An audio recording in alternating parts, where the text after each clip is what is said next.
Damn it, I wouldn't be so far behind if I'd have tied my shoes, and maybe Ashley and I would be safe in my hiding spot, together. The impact a tiny decision can make on the bigger picture is hard to comprehend and impossible to predict. In an effort to get us safely into the cover of the woods, I slipped on my New Balances, which I always keep by the back door in case we have to flee, and decided that tying them would take time we did not have to waste. Note to self, go with Velcro next time. What bought us a few seconds of a head start ended up costing much more in the long run. In a full-on sprint through the thick of the woods, I stepped on one of my neglected laces and sprained my ankle in the fall that followed.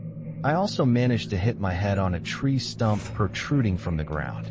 The blow to the head did not render me unconscious, but it did leave me in an immobilizing daze for a short time. So there I sat, with half my face in the dirt, as I watched Ashley run deeper into the woods and out of sight. Yes, it hurt that she would leave me there, alone, injured and bloody, with those monsters hot on her tail. Especially after all we have been through together. I can't blame her. She has been so scared ever since I made us leave our homes in Bangor, Maine. Scared during those countless nights on the run where we had to hide out in crusty motels or an unkept trailer park somewhere off the beat. Even scared once when we had made it to my cabin off the grid in Stroudsburg. No matter how I tried to explain to her that we had to leave, she would always say she wanted to go home, that she missed her life and her family. She didn't understand. She didn't understand that we would never be safe there. I tried to make her feel safe. I tried to make a new home for us. She was always scared.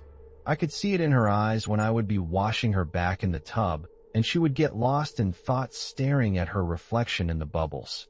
I could see it behind her smile that one time at dinner when I dropped the salt shaker in my mashed potatoes and some flew up onto my nose. Even behind her laughter, I could see the sadness and fear. It doesn't matter. I love Ashley. I loved her the day I first laid eyes on her. She was the most beautiful girl I had ever seen in my life. It was an autumn day, and I was walking my dog through the park near my house. Something I did every day as part of the mundane routine I had sunken into. That's where I saw her swinging by herself on the swing set. Her long blonde hair chasing her head like the tail of a comet and then wisping over her cheeks in a playful cluster. Seeing her warm smile as she swung back and forth felt like being wrapped in a wool blanket, fresh out of the dryer on this cool day. I was mesmerized. I knew right then and there that I needed to be with her. I was completely unable to look forward in time to see a future without her. I knew I was looking at my soulmate. The blue men are why we had to leave town. I hate the blue men. They would never let us be happy. They would never let our love unfurl. Everything had to be their way. We are all slaves to the blue men, forced to abide by their system and follow their rules, or they hunt us down and kill us in the street like animals. They have performed plenty of public executions on innocent people for no reason at all. They spew propaganda and try to convince us that their victims were out of line, but I know it's just to scare us. To make an example of how things will be if we ever cross them. Possibly worse than death, they may choose to lock us away in one of their remote dungeons, where they keep their prisoners alive just for the sake of torture and to live out the rest of their miserable life in solitude. The blue men are evil, and I knew, even though they would never stop hunting, we would have to run away if I ever wanted a happy life with Ashley. Shit.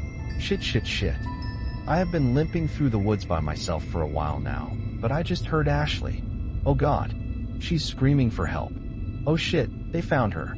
No, I have to get to her first. We've gotten this far, I will not lose her now.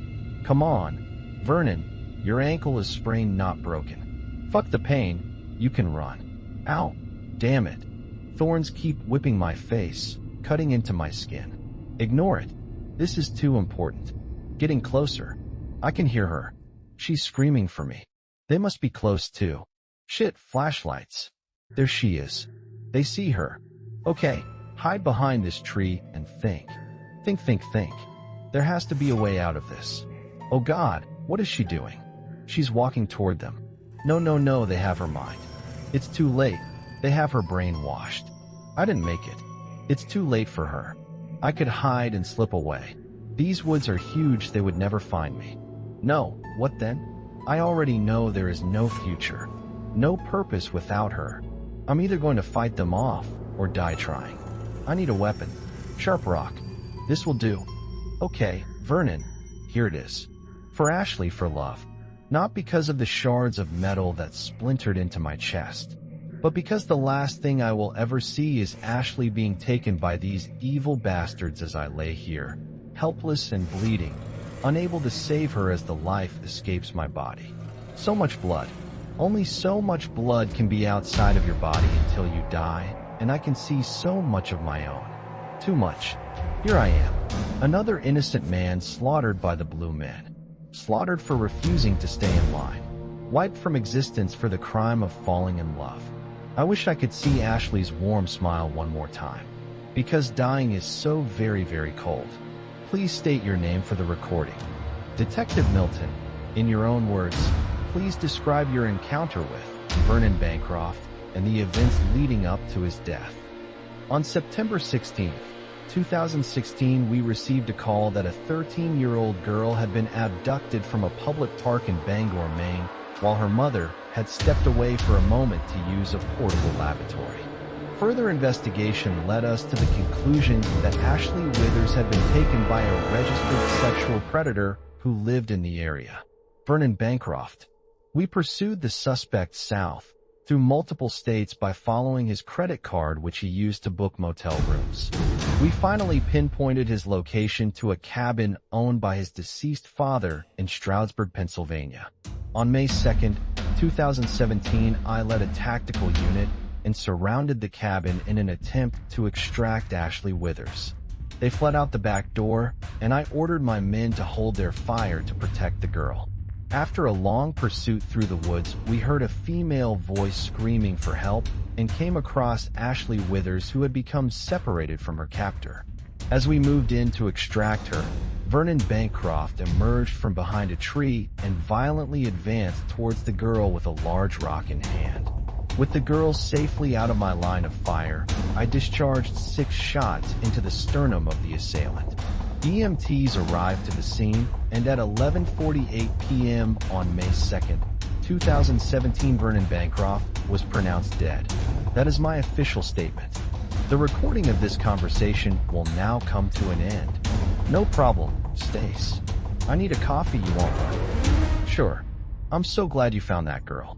This was a crazy one. How is she? She's totally fucked. When we found her, she was hysterical and wanted to go home.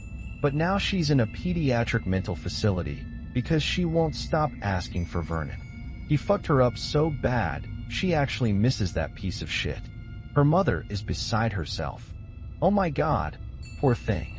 Thank goodness you reacted the way you did when he lunged at her. It sounds like you saved her life. Oh yeah, she was already surrounded by the TAC team at that point. Safe and sound. When he jumped out, I guess his ankle gave out. Autopsy said it had been fractured for a while. Yeah, landed on his knees and just started to cry, so I dumped a clip in his chest. Jesus fucking Christ. Dan, you really can't tell me that. You could lose your badge. Off the record, Stace. Besides, I've got a 12-year-old daughter. You want cream and sugar? Written by Jbone 1239. Content is available under CC by SA.